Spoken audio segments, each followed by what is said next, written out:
Hello friends, మనకి ఇండియాలో 7.4 crore ప్రజలు ఐటీ రిటర్న్ ఫైల్ చేస్తున్నారు ప్రతి సంవత్సరం. ఇందులో మేజర్గా 5.16 crore ప్రజలు చూసుకుంటే నిల్ రిటర్నే ఫైల్ చేస్తున్నారు. సో ఇక్కడ ఓవరాల్గా చూసుకుంటే మనకు ఐటీ రిటర్న్ ఫైల్ చేసే ప్రజల్లో 2.24 crore ప్రజలు మాత్రమే ఇక్కడ ట్యాక్స్ పే చేస్తూ ఉన్నారు. ఈ యొక్క information according to IT return చేసే వాళ్ళ స్టాటిస్టిక్స్. సో ఓవరాల్గా ఇండియాలో చూసుకుంటే 100కు 1.6% మాత్రమే ట్యాక్స్ పేయర్స్ ఉన్నారు. ఈ యొక్క ఐటీ రిటర్న్ సమాచారం అంతా చూసుకుంటే మనకు డేటాగా 2022 నుంచి 2023 ఫినాన్షియల్ యొక్క డేటా. సో ఈ యొక్క డేటాని బట్టి చూస్తుంటే మనకు 1.6% పాపులేషన్ మాత్రమే మనకు ఓవరాల్ ఇండియాలో 5 lakhs అండ్ అబవ్గా వాళ్ళు ఎర్నింగ్ చేస్తున్నారని చెప్తుంది డేటా.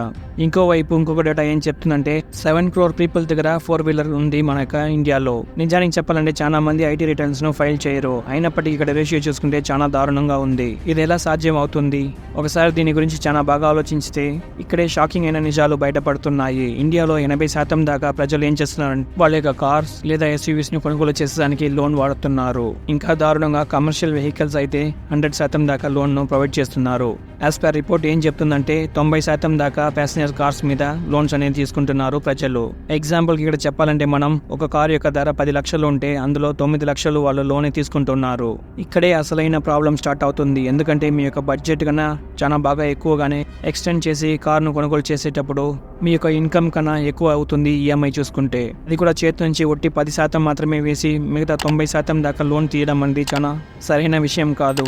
క్రెడిటర్స్ రిపోర్ట్ ఏం చెప్తుందంటే వెహికల్ లోన్స్ ను తీసుకునే వాళ్ళు కరెక్ట్ గా పేమెంట్స్ అనేది చేయటం లేదని, అది ఇప్పుడు చాలా ఎక్కువ అవుతుంది ఇండియన్ కార్ మార్కెట్ లో చూసుకుంటే అని చెప్తున్నారు. మరి దాంతోపాటు కోవిడ్ టైంలో చూసుకుంటే ఇది చాలా పీక్ వెళ్ళిందని కూడా చెప్తున్నారు.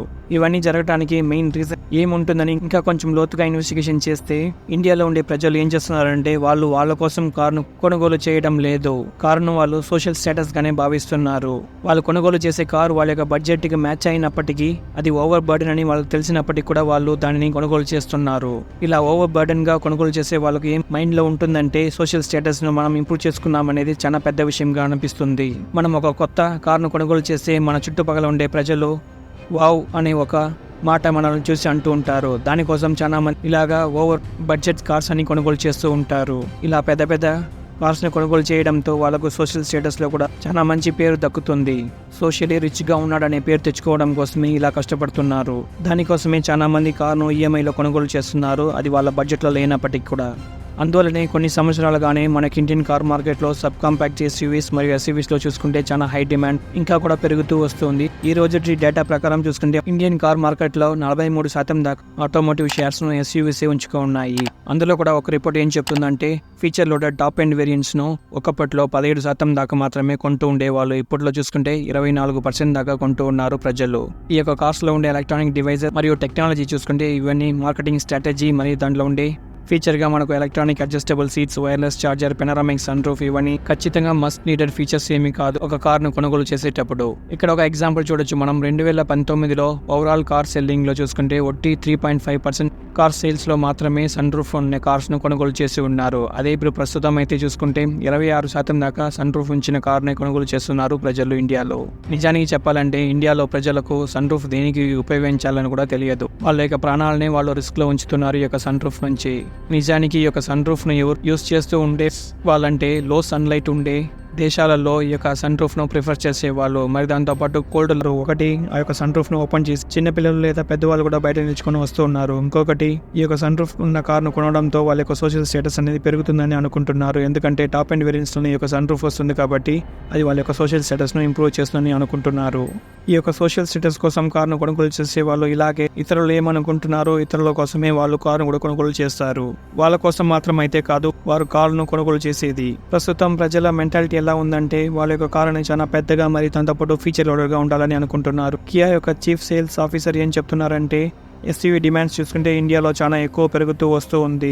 గడిచిన సంవత్సరంలో 30,000 కియా సోనెట్ కార్ను వీళ్ళు అమ్మి ఉన్నారు. అందులో చూసుకుంటే 47% దాకా ప్రజలు అందరూ టాప్ ఎండ్ వేరియంట్స్ ని కొనుగోలు చేసి ఉన్నారు.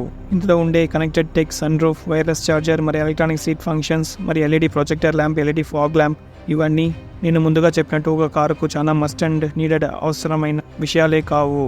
ఈ ఫీచర్స్ అన్నీ ఉన్న కారును కొనుగోలు చేసే దానికోసమే వాళ్ళు వాళ్ళ యొక్క బడ్జెట్ని క్రాస్ చేసుకుంటారు. చాలా ఎక్కువ సంఖ్యలో లోన్ కూడా చేసుకుంటూ ఉంటారు. ఎండ్ ఆఫ్ ద డే ఈ యొక్క కారు కొనుగోలు చేసేటప్పుడు వాళ్ళ యొక్క హార్డ్ అండ్ మనీని మాత్రం పోగొట్టుకోకుండా ఇంకా ఫ్యూచర్లో కూడా వాళ్ళు దానికి అవసరమే కష్టపడేటట్టు వాళ్ళు చేసుకుంటారు. వాళ్ళ యొక్క హార్డ్ అండ్ మనీ అన్నీ చాలా వేస్ట్ అవుతాయి.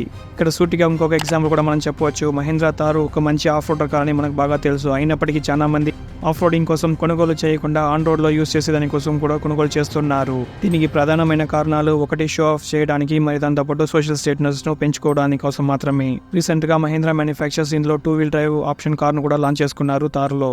ఎందుకు ఇక్కడ సేమ్ బాడీ మరి సేమ్ ప్లాట్ఫామ్లో Mahindra manufactures rear wheel drive option మాత్రం కార్ను కూడా లాంచ్ చేశారు అని మీకు అర్థమవుతుందా? మహీంద్రా మ్యానుఫ్యాక్చర్స్ మన ప్రజల యొక్క మెంటాలిటీని చాలా బాగా క్లియర్గా అర్థం చేసుకున్నారు. అంటే ఆఫ్ రోడింగ్ వెళ్ళే వాళ్ళకన్నా ఆన్ రోడ్లో యూస్ చేసే వాళ్ళే చాలా ఎక్కువ కొనుగోలు చేస్తున్నారు కాబట్టి వాళ్ళ కోసమే ఈ యొక్క రియర్ వీల్ డ్రైవ్ను అదే సేమ్ మోడల్లో ఇస్తున్నారు. అలా ఇచ్చేటప్పుడు ఏమవుతుందంటే దాని యొక్క ధర తగ్గుతుంది. మరి దాంతోపాటు ఇంకా చాలా మంది ఈ యొక్క కార్ను కొనుగోలు చేసేదానికి ముందుకు వస్తారు. సేమ్ అదే బాడీ అదే ప్లాట్ఫామ్తో ఉండటంతో వాళ్ళకు సోషల్ స్టేటస్ కూడా చాలా బాగా పెరుగుతుంది. ఇలా ఒక కార్ కొనుగోలు చేసేటప్పుడు మనం అందరూ సోషల్ స్టేటస్ వెనుక పరిగెత్తుతూ ఉంటే ఫ్రెండ్స్ మనకని ఒక ఫ్యామిలీ ఉంది, అందులో ఉండే వాళ్ళందరూ హ్యాపీనెస్గా ఉండాలా, వీటికి చాలా ఇంపార్టెన్స్ ఇవ్వండి. మరి దాన్ని వదిలేసి సోషల్ స్టేటస్ వెనుక మనం పరిగెత్తుతూ ఉంటే మనం అన్నింటిని పోగొట్టుకుంటాం.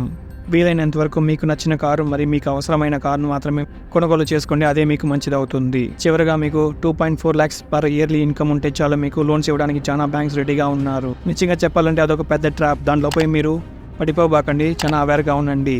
ఈ యొక్క ఇన్ఫర్మేషన్ మీకు యూస్ఫుల్గా ఉంటుందని అనుకుంటున్నాను. మరి ఈ వీడియో నచ్చినట్టయితే ఒక లైక్ చేయండి. ఇలాంటి మరిన్ని అప్డేట్స్ పొందడానికి మన ఛానల్ని సబ్స్క్రైబ్ చేయండి. Car info Telugu.